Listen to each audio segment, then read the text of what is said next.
Jamen, godmorgen, og i dag skal vi tegne sociale ikoner. Jeg vil rigtig gerne vise jer, hvordan man med enkel streg og simpel teknik faktisk får lavet nogle ikoner, som man kan have nogle svære samtaler om.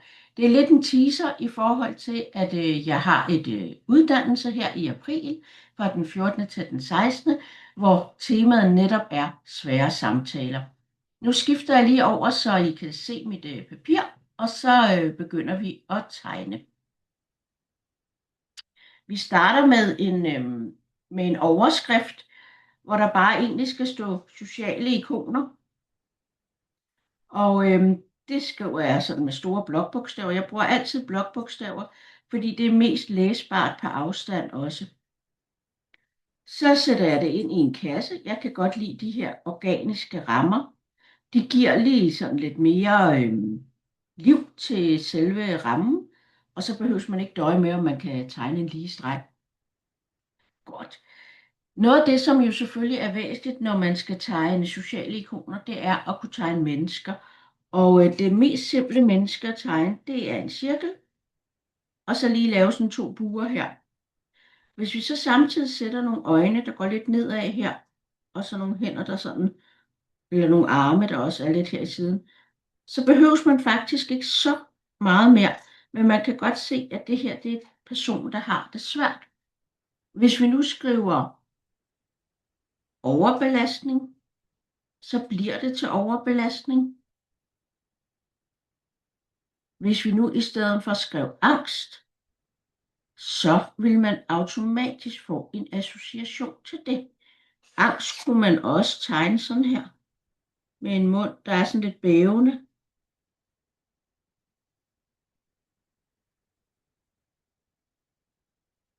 Så det er to måder at vise det på. Noget af det, som også er rigtig, rigtig vigtigt, når man snakker om sociale ikoner, det er faktisk noget med struktur. Og det kan man gøre ved at lave et ganske simpelt ord, og så skrive struktur. Fordi nogle gange er der behov for struktur i for eksempel en skematisk form, og det er jo bare en firkant. Nu gør vi den lidt kortere, den her firkant, så der er plads. Men det kunne for eksempel være et ugeskema. Mandag, tirsdag, onsdag, torsdag, fredag, lørdag og søndag. Sådan et ugeskema her er rigtig fint at tegne, og det kan man for eksempel bruge til, og hvis man tegner det i stort, og så tegne en masse af de her små ikoner ind i, så man får fyldt sit skema ud med, hvad det nu skal indeholde. Det, der er pointen ved det her, det er at vise, at med ganske simple ikoner er det faktisk muligt at få vist nogle af de her ting, der kan være svære. Der er også nogle gange, så er der behov for at kunne tegne for eksempel en hjerne. Og det kunne bare se sådan her ud. Og nu har jeg tegnet de her to halvdele, så de ikke er ens. Og det er faktisk med vilje, fordi så kan jeg skrive neurodivergens.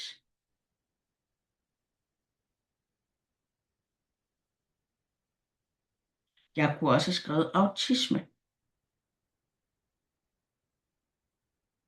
Ved at tegne hjernen og ved at vise, at den måske ser lidt anderledes ud i den ene hjernehalvdel i den anden, så er det, at vi får den her oplevelse af, at det her det er noget, der er anderledes.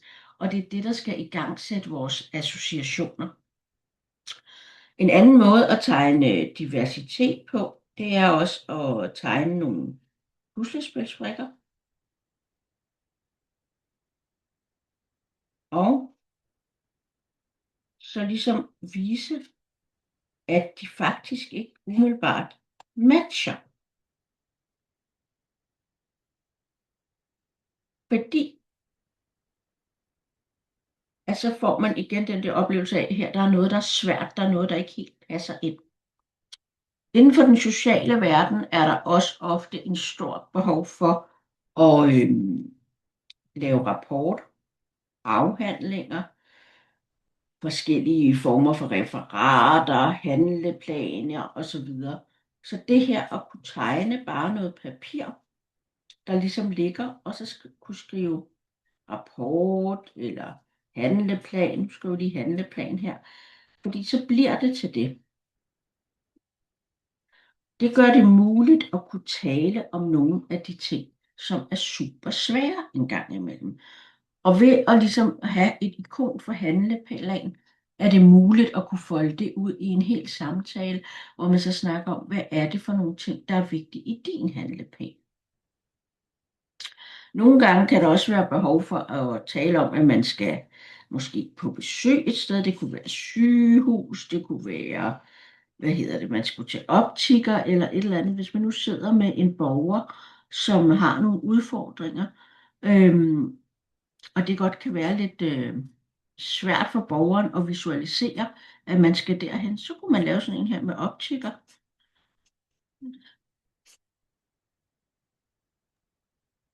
Det er lidt svært at se op i det hjørne, for der er dit billede. Ja, så jeg gør sådan der. Ja. Det var egentlig bare lige et lille hus, for ligesom at have den der butiksfornemmelse af at sige, jamen okay, der skal et besøg til. Og så kan man jo gå i gang med at nedbryde den. Hvad kræver det for at komme afsted? Kan I godt se med her? Jamen vi skal have børstet tænder, for eksempel. Tandbørste.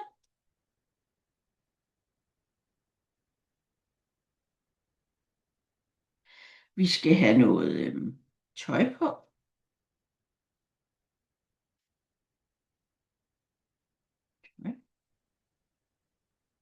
Vi skal huske vores mobil. Der skulle jeg have brugt en lidt tyndere tusch, end jeg lige har ved hånden, så det blev lidt kluntet. Det tager vi, som det kommer, mobil. Og så videre. Så det her med ligesom at bryde ned, hvad er det, der skal til, for at vi kommer hen til den her optiker om morgenen, når vi står op. Så det er den her måde med at arbejde med at putte små ikoner ind, og ligesom også vise, at ting måske foregår i nogle sekvenser, som på den ene eller den anden måde er med til at bestemme, hvor lang tid det skal vare. De her forskellige ting. Nu rykker jeg lige papiret over i den her side, for jeg kan se, at jeg har et lille ledet hjørne her. Og så prøver jeg lige at lave sådan et lyn. Og dem kan vi godt lave nogle flere af. Her.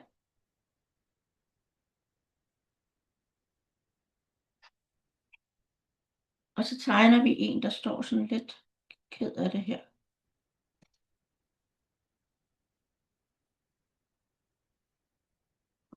Med armene sådan. Og det kan så være udbrændt, det kan være stress, det kan være håbløshed. Det her med at ligesom få den der figur, der ligesom virker opgivende på en eller anden facon. En anden måde at gøre det på er jo også at lave de her arme, der bare kører sådan lidt i en opgivende cirkel, og sådan lidt bevægelse under personen, hvor man ligesom står og tripper lidt, ikke? Hvor man ligesom godt kan mærke det her. Det er svært for en. Det var sådan en figur, jeg så sidst, jeg holdt kursus, hvor der en, der sagde, jeg har behov for at lave sådan en, der står hele tiden og bevæger sig sådan lidt, og snakker om, hvordan laver man en person, der egentlig tripper. Jamen det kan man måske ved at bruge de her Lucky Luke fartsdriver, og have den der følelse af, at det er en lille krop, der hopper på en eller anden facon. Jeg tager lige et nyt stykke papir frem, så der lige er plads til lidt flere tegninger. Ja. Noget af det, som også er rigtig godt at kunne tegne, når man arbejder med sociale og svære samtaler, det er faktisk sådan helt basically en bugtet streg, der bliver til en vej. Jeg vil lige vejen starte heroppe. Og det ser jo egentlig sådan lidt fjollet ud, og hvor man kan sige, jamen hvorfor det? Hvad er det, man vil med den vej? Jamen det, jeg egentlig vil med vejen, det er at vise, at undervejs er der nogle milepæle. Og de milepæle, dem kunne man ligesom begynde at tænke på. Det kunne være en to-do-liste.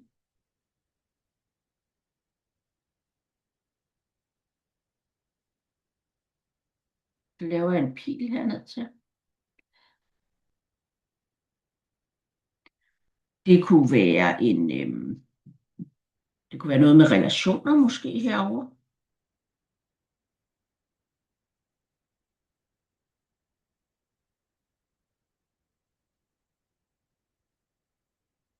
Nu digter jeg bare lidt, men det der er pointen, det er, at hvis vi skal lave sådan en vej, sådan der hedder Vejen Frem, hvor vi måske sidder med et ungt menneske, og der er nogle forhindringer undervejs, så kunne det være rigtig interessant at prøve at sige, jamen, hvad er det, vi skal have på to-do-listen? Hvem kan hjælpe os?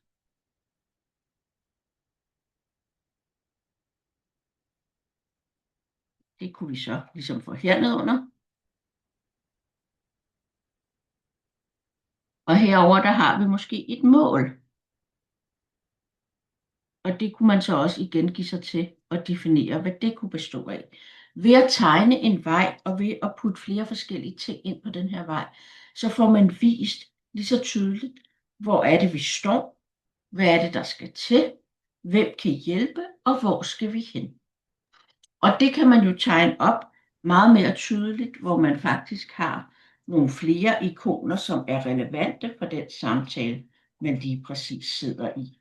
Og med det emne, som der er aktuelt for ens borgere.